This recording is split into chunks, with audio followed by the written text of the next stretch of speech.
Hello students, welcome you again in chemistry class. और आज की इस क्लास में हम डिस्कस करने वाले हैं एक बहुत ही इंपॉर्टेंट टॉपिक, जैसा कि आप देख पा रहे हैं, नोड। ठीक है, एंड नोड जो ये टॉपिक है आपका, ये एटॉमिक स्ट्रक्चर जो आपका चैप्टर है 11th क्लास केमिस्ट्री में, वहां से लिया गया है। तो हम जानेंगे इसमें नोड किसे कहते हैं और नोड के टाइप्स कितने होते हैं। ठीक है, तो चलिए सबसे पहले हम बात करते हैं नोड की डेफिनेशन से। तो जैसा कि आप देख पा रहे हैं स्लाइड में कि नोड क्या है, एक्चुअली नोड क्या है।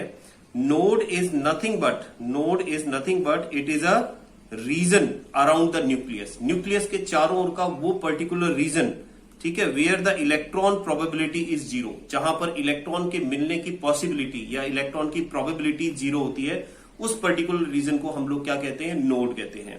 ठीक है, तो for a given orbital there are two types of node. किसी पर्टिकुलर ऑर्बिटल के लिए जो नोड्स है हमारे पास में, वो दो तरह के हो सकते हैं। ठीक है, कौन कौन से नोड्स हो सकते हैं, देखिए, एक तो होता है रेडियल नोड और दूसरा हो सकता है एंगुलर नोड। तो there are two types of node, radial node and angular node. तो हम इन दोनों तरह के नोड्स के बारे में स्टडी करेंगे इस चैप्टर में। ठीक है, चलिए सबसे पहले हम बात करते हैं रेडियल नोड के बारे में। ओके, चलिए देखते हैं। तो रेडियल नोड किसे कहते हैं? Radial node is called a nodal region. देखो, रेडियल नोड का दूसरा नाम जो है वो नोडल रीजन भी है।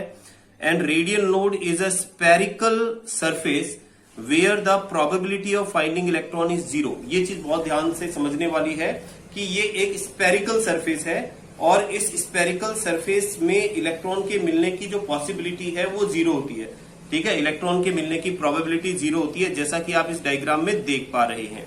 ठीक है, the number of radial node increases with spherical quantum number, sorry principal quantum number. तो प्रिंसिपल क्वांटम नंबर के बढ़ने के साथ साथ आपके पास जो नोड है उनकी संख्या भी बढ़ती चली जाती है। ठीक है, और टोटल रेडियल नोड फाइंड करने का हमारे पास फॉर्मूला है n-l-1। अभी इससे हम लोग कैलकुलेट करेंगे, लेकिन उससे पहले आप जरा इस डायग्राम में देख लें कि हमने कहा था कि रेडियल नोड क्या है, वो स्पेरिकल रीजन जहां पर इलेक्ट्रॉन के मिलने की पॉसिबिलिटी जीरो होती है, उसे आप क्या कहते हैं, रेडियल नोड कहते हैं। ठीक है, तो जैसा कि आप इस डायग्राम में देख पा रहे हैं, ये जो रीजन है ये देख पा रहे हैं आप। इस रीजन के अंदर आप देखें कि इलेक्ट्रॉन के मिलने की जो पॉसिबिलिटी है वो आपको बहुत कम मिलेगी। ये जो रीजन दिखाई दे रहे हैं, इन रीजन्स के अंदर आपको इलेक्ट्रॉन के मिलने की पॉसिबिलिटी बहुत कम दिखेगी। इसी को हम लोग क्या कह रहे हैं, नोड कह रहे हैं। भाई हमें ये तो पता है न्यूक्लियस के चारों तरफ इलेक्ट्रॉन प्रोबेबिलिटी डेंसिटी होती है। फिर जैसे जैसे आप दूर जाते जाते हैं वैसे वैसे इलेक्ट्रॉन प्रोबेबिलिटी डेंसिटी कम हो जाती है। और फिर एक ऐसा रीजन आता है जहां ये जीरो होती है। तो जहां इसकी वैल्यू जीरो हो वहां हम साई इक्वल्स टू जीरो से इसको डिनोट करते हैं, और उसी को हम लोग क्या कहते हैं, नोडल रीजन कहते हैं। और इस नोडल रीजन का ही दूसरा नाम क्या है, रेडियल नोड है। आप इस स्फीयर में भी देख पा रहे हैं यहाँ पर नोड को बहुत अच्छी तरह से कि बीच में आपके पास में जो है सेंटर में बिल्कुल न्यूक्लियस है, और न्यूक्लियस के बाद में आपके पास में वो रीजन दिखाई दे रहे हैं जहां इलेक्ट्रॉन की मिलने की पॉसिबिलिटी जीरो है। ठीक है, दूसरी बात, इसकी कैलकुलेशन कैसे करें, जो अभी हमने बताया, इसके लिए एक सिंपल सा फॉर्मूला है आपके पास में n-l-1। ठीक है, ये आपको total number of radial node बताएगा। ठीक है, तो अब जैसे मान लीजिए हमें 1s में चेक करना है। ठीक है, हमारे पास 1s एक ऑर्बिटल है और इसमें आपके पास रेडियल नोड कितने हैं उसको कैलकुलेट करते हैं। तो देखिए, n है प्रिंसिपल क्वांटम नंबर और l है आपके पास में एंगुलर क्वांटम नंबर। ठीक है, तो अगर अपन 1s के लिए n की वैल्यू देखते हैं, principal quantum number that is 1, और अगर मैं l की वैल्यू कैलकुलेट करता हूं दैट इज 0 और -1, तो आपके पास वैल्यू कितनी आ रही है, 0। इसका मतलब जो आपके पास 1s है, जैसा कि आप इस डायग्राम में देख पा रहे हैं, यहां पर आपको इलेक्ट्रॉन प्रोबेबिलिटी डेंसिटी जहां 0 है ऐसा कोई रीजन नहीं दिखाई देगा। इसका मतलब इसमें रेडियल नोड एब्सेंट है, इसमें रेडियल नोड है ही नहीं। ऐसे ही अगर आप 2s के लिए कैलकुलेट करते हैं, 2s के लिए तो देखो प्रिंसिपल क्वांटम नंबर कितनी होती है, 2। ठीक है, l की वैल्यू कितनी है यहाँ पर, अब क्योंकि हम s की बात कर रहे हैं तो s के लिए l की वैल्यू कितनी आती है, 0 और -1, तो आपके पास वैल्यू कितनी आई, 1 आई यहाँ पर। ठीक है, तो इसका मतलब 2s के लिए आपके पास में जो रेडियल नोड है वो 1 है। तो जैसा आप इस डायग्राम में देख पा रहे हैं, ठीक है, इस डायग्राम में देख पा रहे हैं, ये मैंने 2s बनाया है और इस 2s के अंदर आप एक नोड देख पा रहे हैं। ठीक है, ये वाला जो रीजन दिख रहा है आपको, ये जो रीजन दिख रहा है, इस रीजन को आप क्या कह रहे हैं, इस रीजन को आप कह रहे हैं नोड।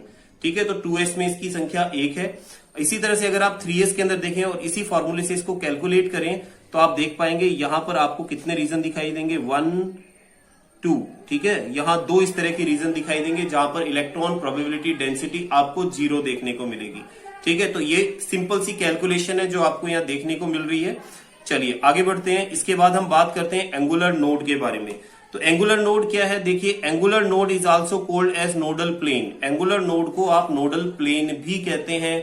तो यहां पर प्लेन आ गया है, यानी ये एक ऐसा प्लेन है जहां पर इलेक्ट्रॉन मिलने की पॉसिबिलिटी 0 हो, यानी ऑर्बिटल के अंदर वो प्लेन जहां इलेक्ट्रॉन के मिलने की पॉसिबिलिटी 0 हो। तो यहां पर आगे देखिए, it is a plane that passes through the nucleus, जो न्यूक्लियस से होकर के गुजरेगा वो प्लेन है ये। Angular node is also equal to the azimuthal quantum number. और इसकी जो अगर आप ये फाइंड करना चाहें कि इसके अंदर प्लेनर नोड कितने होंगे, तो एक्चुअली में वो जो है एल के इक्वल होते हैं। एल है आपके पास में एंगुलर क्वांटम नंबर, ठीक है। जैसे यहाँ एक डायग्राम देखिए, सिंपल सा डायग्राम आपको यहाँ दिया गया है। जैसे पीएक्स के लिए आप देखिए, तो पीएक्स के लिए आप देख सकते हैं कि क्योंकि हमें पता है कि जो पी ऑर्बिटल है वो कैसा होता है, डंबल शेप होता है। तो उस डंबल के अंदर आप देख रहे हैं कि पीएक्स के अंदर आपको एक प्लेन दिखाई दे रहा है जो इसको 2 इक्वल पार्ट्स में डिवाइड कर रहा है और न्यूक्लियस से होकर के पास हो रहा है। इसी तरह से पीजेड के अंदर भी आपको प्लेन दिख रहा है, पीवाई में भी एक प्लेन दिख रहा है। तो इसका मतलब ये है कि जितना आपके पास में एंगुलर क्वांटम नंबर होगा उतना ही उसके अंदर प्लेन आपको देखने को मिलेंगे, ठीक है। और वही उसकी क्या हो जाएगी, एंगुलर क्वांटम नंबर हो जाएगी, ओके। उसे एंगुलर नोड कहेंगे, सॉरी। तो यहां पर एक सिंपल सी कैलकुलेशन दी गई है, इसको भी जरा एक बार हम लोग हाईलाइट कर देते हैं। देखिए कि अभी हमने रेडियल नोड फाइंड करने का तो सिंपली देख लिया किस तरह से कैलकुलेट करते हैं। अगर अपन एंगुलर नोड फाइंड करते हैं तो एंगुलर नोड कैसे फाइंड करेंगे, ठीक है। तो एंगुलर नोड के लिए अपन ने क्या कहा कि एंगुलर नोड जो है, एंगुलर नोड, ठीक है, ये किसके इक्वल होता है बेटा, ये इक्वल होता है एल के, ठीक है। तो अगर मान लीजिए आपको कहा जाए कि 1s 2s 3s, इन सब के लिए अगर मैं एल की वैल्यू देखता हूं तो एल की वैल्यू कितनी मिलती है आपको, इन सब के लिए एल की वैल्यू आपको मिलती है 0, क्योंकि हमें पता है कि एस ऑर्बिटल के लिए एल की वैल्यू की कितनी होती है, 0 होती है। ओके, अगर मैं यहां पर 2p 3p 4p ये सारे देखता हूं तो यहां पर p जो है आपके पास में, इसके लिए एंगुलर क्वांटम नंबर यानी एल की वैल्यू जो है वो 1 दिखती है। तो इसका मतलब इसमें आपके पास में नोडल प्लेन कितना देखने को मिलेगा, नोडल प्लेन आपको 1 देखने को मिलेगा, ठीक है। यहां पर एक नोडल प्लेन होगा, ठीक है। तो जैसा कि आप देख पा रहे हैं यहां पर कि जितने भी आपके पास p ऑर्बिटल है उनके अंदर आपके पास नोडल प्लेन कितना है, एक नोडल प्लेन है। और ये चीज मैंने आपको यहाँ डायग्राम में भी अच्छी तरह से बता दी है, ठीक है, क्लियर है।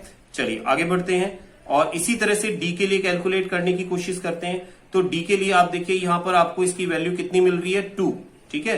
क्योंकि आपको पता है कि अगर मैं 3D 4D 5D, ठीक है, इन ऑर्बिटल्स को कंसीडर करता हूं तो डी के लिए जो एल की वैल्यू है, डी के लिए जो एल की वैल्यू है वो कितनी आती है आपके पास में, 2 आती है।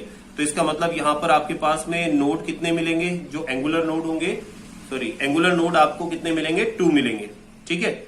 चलिए, तो ये आप इस तरह से एंगुलर नोड को कैलकुलेट कर सकते हैं। इस डायग्राम में एक बार दोनों को हमने कंपैरिजन करके बताया गया है, इसको और एक बार देखें आप, अच्छी तरह आपको समझ में आएगा। देखिए यहां पर 2pz ऑर्बिटल है और 2pz ऑर्बिटल के अंदर आप देख पा रहे हैं कि p जो है वो कैसा होता है, डंबल शेप होता है। और इस डंबल शेप में इलेक्ट्रॉन डेंसिटी एक प्लेन के ऊपर और प्लेन के नीचे देखने को मिलती है। यहां इलेक्ट्रॉन डेंसिटी है आपके पास, यहां आपके पास इलेक्ट्रॉन डेंसिटी है, लेकिन इन दोनों के बीच में, दोनों इलेक्ट्रॉन डेंसिटी के बीच में आपको एक ऐसा रीजन दिखाई दे रहा है जहां पर इलेक्ट्रॉन डेंसिटी नहीं है। उसी प्लेन को हम क्या कह रहे हैं, नोडल प्लेन कह रहे हैं, ठीक है। और उसे हम एंगुलर नोड भी कह रहे हैं। इसी तरह से अगर मैं 3p के अंदर देखता हूं तो 3p में देखो आपको दोनों चीज दिखाई दे रही है कि क्योंकि p ऑर्बिटल है तो आप न्यूक्लियस से एक प्लेन ड्रॉ करें। तो ये एक मैंने प्लेन ड्रॉ किया है जो इसको 2 इक्वल पार्ट्स में डिवाइड कर रहा है, लेकिन इस प्लेन में आपको इलेक्ट्रॉन डेंसिटी नहीं मिलेगी, ठीक है, 3pz में। तो ये तो आपके पास में क्या हो गया, नोडल प्लेन हो गया, नोडल प्लेन हो गया, ठीक है। तो नोडल प्लेन कितना है आपके पास में, 1, ठीक है।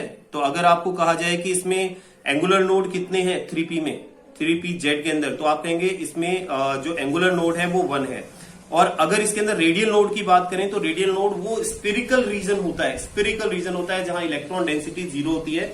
और इसके लिए हमने फॉर्मूला भी देखा था। तो यहां पर अगर अपन 3p के लिए इसकी कैलकुलेट कर रहे हैं तो आप देख पा रहे हैं इसमें रेडियल नोड जो है वो इस तरह से वो रीजन है जहां पर इलेक्ट्रॉन डेंसिटी चारों तरफ 0 है।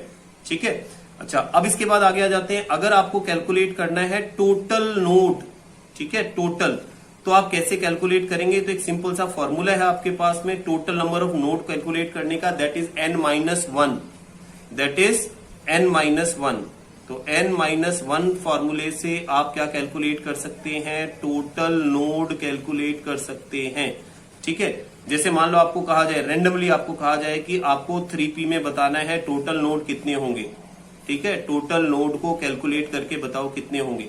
तो आप कैसे कैलकुलेट करेंगे? आपके पास फॉर्मूला है n-1, तो n की वैल्यू देखो 3p के लिए कितनी होती है बेटा? 3p के लिए 3 और 1। ठीक है, तो यानी कि आपके पास कितने हो गए? 2 नोड। आपको टोटल नोड जो है वो 2 देखने को मिलेंगे 3p के अंदर। अब ये 2 कैसे देखने को मिलेंगे? इस चीज को भी हम लोग यहां पर कर सकते हैं। 2 कैसे देखने को मिलेंगे 3p में? देखो अगर मैं बात करता हूं एंगुलर नोड की, एंगुलर नोड, ठीक है, तो एंगुलर नोड कितने होंगे और रेडियल नोड कितने होंगे? रेडियल नोड कितने होंगे? तो रेडियल नोड तो अपन ने क्या बताया था, कैसे होते हैं? स्पेरिकल होते हैं। और एंगुलर नोड कैसे होते हैं? प्लेनर नोड होते हैं। तो 3p के अंदर आपको प्लेनर नोड 1 देखने को मिलेगा। ठीक है, कितना देखने को मिलेगा? 1 देखने को मिलेगा। और रेडियल नोड हम निकाल ही सकते हैं। ठीक है, 3p के अंदर अगर रेडियल नोड देखेंगे तो ये भी आपको 1 देखने को मिलेगा। आप कैलकुलेट करेंगे तो दोनों एक एक हो जाएंगे। तो इस तरह से हम टोटल नंबर ऑफ नोड को कैलकुलेट कर सकते हैं। तो आई होप आपको नोड वाला जो टॉपिक है ये क्लियर हो गया होगा। ठीक है, नेक्स्ट वीडियो के अंदर हम फिर मिलेंगे नए टॉपिक के साथ में। तब तक के लिए बाय।